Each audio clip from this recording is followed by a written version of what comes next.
आज ये वीडियो देखने के बाद में आपकी ऑप्शन ट्रेडिंग की साइकोलॉजी जरूर बदल जाएगी, इस बात का मैं आपको विश्वास दिलाता हूं। नमस्कार, मैं जयेंद्र आपका स्वागत करता हूं अपने चैनल टेक्निकल ट्रेडर में।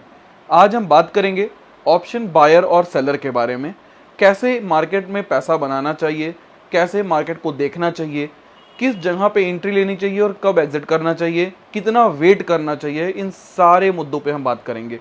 हम टाइम फ्रेम के बारे में भी आज बात करेंगे। आप चलिए सबसे पहले तो हम इस चीज़ को बता दें कि एक ऑप्शन बायर का पैसा सिर्फ और सिर्फ 3 जगहों पे ही बनता है, और वो 3 जगह कौन कौन सी हैं?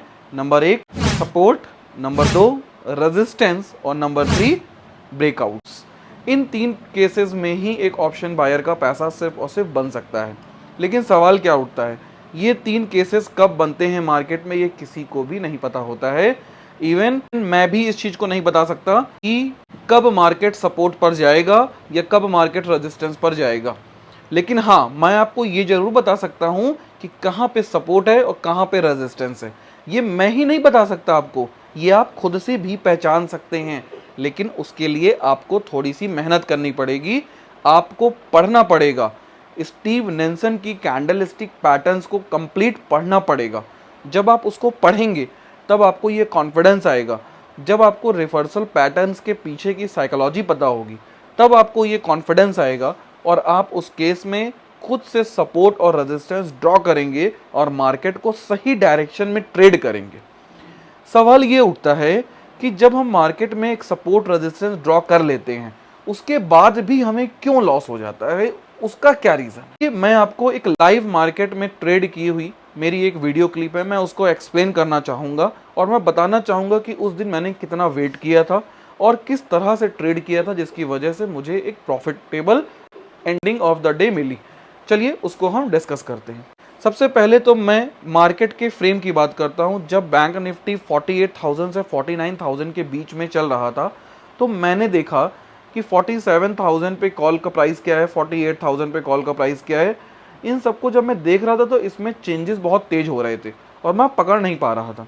तो मेरी आदत है कि मैं हमेशा ही बड़े ऑप्शंस को देखूं।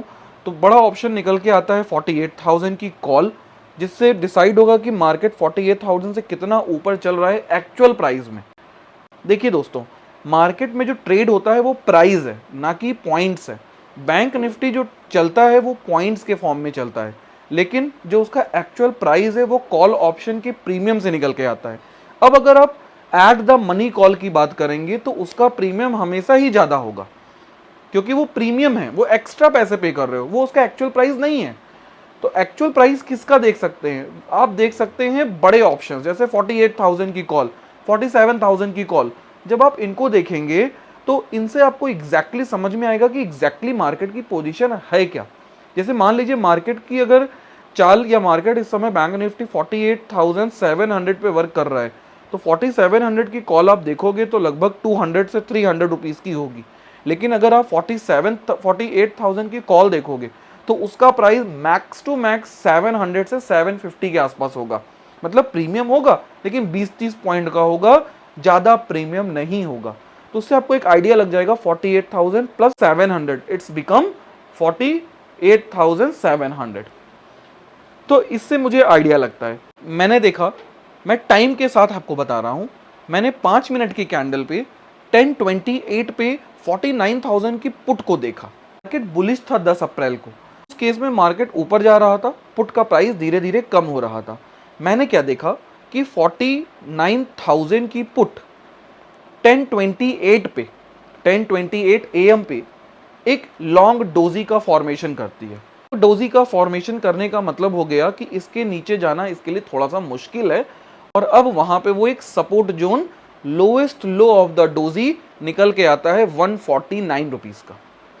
जब ये 149 रुपीज पे मार्केट दोबारा से पहुंचा तब मेरी आंखें इसके ऊपर गड़ गईं कि अब क्या यहां से मार्केट नीचे जाएगा या वहां से लौट जाएगा। मैं दोनों ही केसेस में ट्रेड लेने का इच्छुक था कि अगर मार्केट यहां से ऊपर जाता है तो 149 मेरा सपोर्ट बन जाएगा और उसके ऊपर मैं इसको बाई करूंगा, ताकि मार्केट गिरेगा, पुट का दाम बढ़ना शुरू होगा बेसिकली। ठीक, तो मैं इसको बाई करूंगा जिसकी वजह से मेरा स्टॉप लॉस बनेगा 149। और मैं एंट्री कब करता? मैं एंट्री करता 155 के ऊपर। लेकिन मार्केट वहां सस्टेन नहीं कर पाया और नीचे गिरा और 138 का एक नया सपोर्ट बना और हैमर फॉर्म हुआ। अब मेरे पास गेम मिल गया 138। अब मैंने देखा कि मार्केट उस हैमर के बाद वापस से सपोर्ट पर पहुंच चुका है और जब मार्केट सपोर्ट पे पहुंच चुका था तो सवाल उठता है कि अब मुझे क्या करना चाहिए।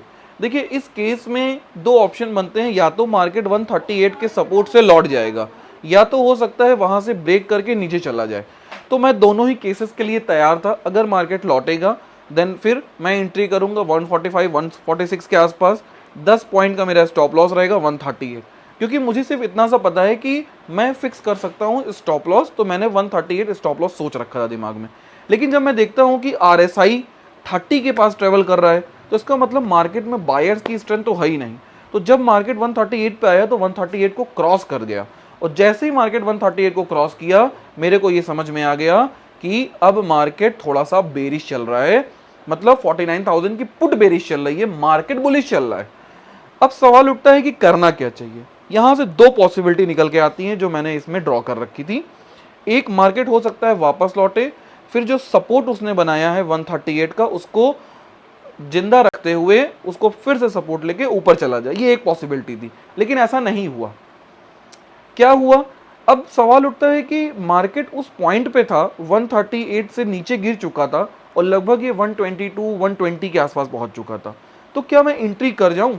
अगर मैं एंट्री कर गया होता तो मेरा जो स्टॉप लॉस था वो 138 पे था और मार्केट था कहां? 122 पे। और मैं करता क्या? मैं सेल करता, पुट को सेल करता। तो इसलिए मैंने उस जगह पे सेलिंग की पोजीशन नहीं बनाई, क्योंकि अगर मार्केट वापस लौट जाता तो मेरे को तगड़ा लॉस हो जाता, क्योंकि मेरा स्टॉप लॉस ज़्यादा बड़ा था। इसलिए मैंने उस जगह पे वेट करना सही समझा। मैंने अपने सपोर्ट और रेजिस्टेंस को जो ड्रॉ किया मैं उसी के साथ जाना प्रेफर किया जो मैंने ड्राइंग बनाई थी पहले, कि मार्केट अब इस पॉइंट से ऊपर जाएगा। अगर उस सपोर्ट को रेजिस्टेंस में कन्वर्ट कर दे according to change of polarity, एक सपोर्ट जब दोबारा से रेजिस्टेंस का काम करता है तो मार्केट वहां से फिर लौटता है और गिरता है। जब मार्केट वहां पहुंचा तो मैंने क्या देखा? मैंने देखा कि 138 पर पहुंच के जब ये वापस लौट रहा था और इसने कंप्लीट कैंडल दे दी, मैंने पहली ट्रेड ली। मैंने सेकंड कैंडल में लॉन्ग में 1058 पे एंट्री ली और मेरा स्टॉप लॉस बन गया 138, जो लगभग निकल के आ रहा था 10 पॉइंट के आसपास। तो एक लॉट पे मुझे 150 रुपए का नुकसान होता सिर्फ। तो उसके बेसिस पे मैंने एंट्री की। अब सवाल उठता है कि मेरा टारगेट क्या होगा। तो टारगेट इस समय डिसाइड हो रहा था, जो फर्स्ट कैंडल जब ब्रेकआउट हुआ था और ब्रेकआउट के बाद जो नेक्स्ट सपोर्ट बना था वो मेरा टारगेट था और वो निकल के आया 100 रुपीज़ पे। जैसे ही मार्केट 102 रुपीज़ पे पहुंचा मैंने एग्जिट कर दिया अपनी पोजीशन और मुझे जो प्रॉफिट हुआ मैंने उसको बुक कर लिया। लगभग मुझे 20 पॉइंट का प्रॉफिट हो गया था। सवाल ये उठता है कि जब मार्केट उस पॉइंट पर जा रहा था तो एक बार मन में आया कि अब मार्केट ऊपर चला जाएगा, एंट्री बना लेते हैं बाई की। तो उस समय मैंने मार्केट को देखना ही छोड़ दिया, मैं छोड़ के उसको घूमने लगा। क्यों? क्योंकि मुझे पता था कि अगर मैं जल्दी करा और एक बार मैं फंस गया उसके अंदर तो मुझे कोई बचा नहीं सकता। फिर सिर्फ और सिर्फ एक चीज़ रह जाएगी, उम्मीद। और उम्मीद के भरोसे अगर मैं रुकूंगा तो डेफिनेटली मेरी अभी उंगली में चोट लगी है, फिर कुछ देर बाद वो इन्फेक्शन बढ़ते बढ़ते हथेली में जाएगा और फिर हाथ पूरा चला जाएगा और मेरी कैपिटल गायब हो जाएगी। इसलिए मैंने कोशिश की कि मैं इंतज़ार करूं, मैंने जो सेटअप तैयार किया है मैं उसका इंतज़ार करूं।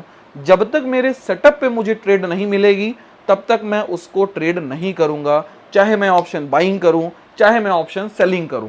ऑप्शन सेलिंग मैंने इसलिए की क्योंकि हो सकता है मार्केट वापस से ना गिरे, इसी के बीच में रह जाता, अगर तो वहां पे मुझे प्रीमियम का जो फायदा है वो मिल जाता। नहीं तो अगर मैं ऑप्शन बाइंग करता तो प्रीमियम का लॉस हो जाता।